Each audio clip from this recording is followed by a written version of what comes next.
আজ আমি চলে আসলাম উত্তরা ক্যাফেরিও ব্রাঞ্চে। তাদের পোস্ট আমি বারবারই দেখি আমার ফেসবুকে, বারবারই তাদের সামনে আসে।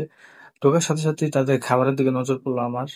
এই যে নান রুটি, তারপরে এখানে চিকেনের আইটেম ছিল কিছু।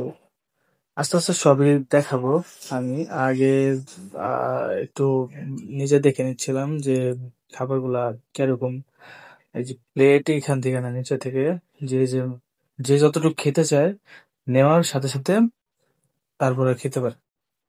তারপরে একটু ঘুরে দেখার জন্য অন্য দিক চাচ্ছিলাম, পরে ওই দিক দেখলাম যে একটা ছবি তোলার প্লেস আছে। ছবি তোলার প্লেসটা আমি দেখলাম যে এখানে সবাই সবার মন মতো ছবি তুলতে পারে, একটু শর্ট নিয়ে নিলাম। তারপর এখানে বসার জায়গা আছে, বসার জায়গা তো অনেক মানুষ ছিল। আশা করিনি এত মানুষ যে হবে। দেখলাম যে এই সাইডটা তো পুরা মানুষে ফিল আপ, ওই পাশটা ফাঁকা আছে, আবার ওই পাশটাতে কেউ বসে নাই। আর ওই পাশের ভিউটা খুবই সুন্দর ছিল, বাইরের ভিউটা। আমরা 8 তলায় ছিলাম। আর আমি আয়না পাইলে তো আপনারা জানেন, আমি একটু ভাব দেখানো শুরু করে দিই।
ক্যাফে রেস্টুরেন্টটা খুবই ফ্রেন্ডলি ছিল।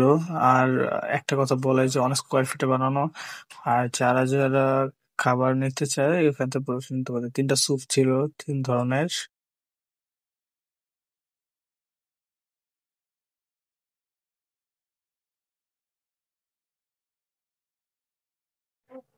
আপনারা অবশ্যই জানাবেন আমার এই ভিডিওটা কেমন হয়েছে।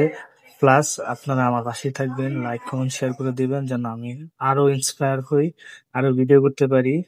আজকে পর্যন্ত এই পর্যন্তই। স্টিল দেন আমি নতুন কোনো ভিডিও, নতুন কোনো জায়গায় গিয়ে আপনাদের সাথে অবশ্যই শেয়ার করব। ওকে, বাই বাই।